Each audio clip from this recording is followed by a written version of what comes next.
Good morning, friends and family. I hope that you guys are feeling blessed beyond measure. Wanted to make a quick video this morning about determining factors and contributing factors. So I think that a lot of times we get sidetracked by things that we shouldn't get sidetracked by. We get down and out. We start to feel bad because of the things that we're thinking. Remember, it's the thoughts that you have that dictate the feelings that you have that give you more bad thoughts. Like it's the vicious cycle, right? Just like the good thoughts that you have, generally speaking, generate good feelings, which also help you have more good thoughts. There's a virtuous cycle and a vicious cycle, but that's not what we're talking about. We're talking about contributing factors and determining factors. What is the difference between a contributing factor and a determining factor? Let's say you were poor. Your parents were poor. You just didn't make that much money. That does not mean that you have to be poor. Let's say that you were born with polio and your legs don't work. You're not going to be a world-class sprinter. That's a determining factor. Now, that doesn't mean you can't be successful. However, determining factors are physical, real barriers that can't be overcome. Also, determining factors are things that other people do to you. And I think that a lot of that, what I just said, is the crux of the matter, because we feel like what God did to me or what God allowed to happen to me versus what God did for me. Because lots of times God will allow us to go through certain things in order to make us stronger. However, sometimes it's not about what God allows us to go through. It's a consequence of living in a sinful world, in a fallen world, where people are callous, where there is plenty of evil, right? People have agendas, and they're prepared to sacrifice you, your family, your health, your wealth, and whatever else to advance their cause. And even if that's just rooting against you. For instance, if you have everybody in your family who secretly don't want you to become wealthy because they're not wealthy, they don't want to feel like that they missed out on an opportunity, or they certainly don't want you to prove to them that they could have done something if they would just have chosen to do something, but they prefer to be victims. They root against you inwardly. That is a contributing factor. That's not a determining factor. That becomes irrelevant to whether or not you actually succeed. Now, a lot of times people will succumb to that because they get outside input. They get input from people who are rooting against them. So the input that they get is poor. They hear things like, "Oh, you can't do that, man. You're not, you don't have a degree. You don't have this. You don't have that. You don't have experience. You've never made that kind of money. People don't pay that kind of money. You can't make that kind of money. You can't have that kind of job.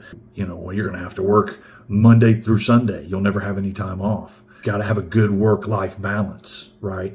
And it's like, man, if we listen to those things, we will stay trapped in a certain mindset.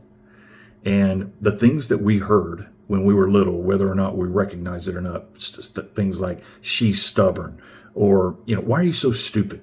Why are you making dumb decisions?" Like, I'm not saying that parents and other people around you were consciously trying to plant seeds that would hinder your life in the future.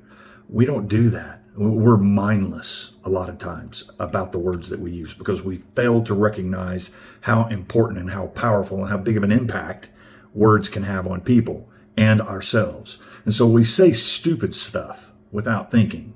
Little jokes, little things can sting a lot. They can affect you in your life. There are things that were said to me whenever I was little that have hurt me all my life. But there are also things that were said to me when I was little that have helped me all my life. A lot of times they come from the same person. So what am I saying? What I'm saying is that person's intention was not to hurt me. That person's intention was not to hinder me in the future. Regardless of whether that's what their intention was or not, and regardless of whether or not I allowed it to hurt me or help me, it's a contributing factor. It's not a determining factor. Now, if I couldn't walk anymore, obviously that would be a determining factor. There are things that you can't control, but that does not mean that just because you can't control a certain aspect of something, that doesn't mean you can't reach the goal that you want to reach. Whatever your goal is, you can reach it. If you want to be better, if you want to do better, if you want to have better, you can be more, do more, and have more. 100%. I've seen that play out in my own life. And we have all of these different, for lack of better terminology, voices that come into our head. The thoughts, they're thoughts that we have that we don't realize. Like when you have a thought, it's in the form of words. Even if you have a vision, the interpretation of that vision is in words. When you think about something, you're thinking about it in words. Those words that you're using to describe your situation to yourself, or that the situation that you have, are extremely important because they're extremely powerful, and we discount them. The enemy loves leveraging the little things that were told to you back in the beginning of your life. Anything that bad happens to you, the enemy's going to whisper in your ear, yeah, you're stubborn. Remember, everybody in your family's stubborn, right? Well, you failed again, just like everybody else in your family. You're an alcoholic, but what do you expect? You know, your dad was an alcoholic, your mom was an alcoholic, your grandparents were alcoholics, your uncles are alcoholics. Like, what did you expect? Of course you're an alcoholic. No, wrong. Those are contributing factors. Those are not determining factors. And so we have to recognize the vast majority of the contributing factors in our lives affect us to the extent that we allow them to. You have control how they impact you. I'm not saying that it's not more difficult for some people than it is for others. That's not what I'm saying. However, I can point to people who have had success in almost every arena of life, who have the same level of success as someone who had it easy and given to them, and the person that came up from nothing. The determining factors on whether or not you have success in your life are very, very low. In other words, there's not a lot of hurdles that you would actually, in reality, have to overcome to be wildly successful. The number of contributing factors in your life are more than you can count on both hands and feet. And those are the ones that you can overcome, because those are usually the ones that you can overcome with your mind and with your words. You have to get sharper. You have to get better.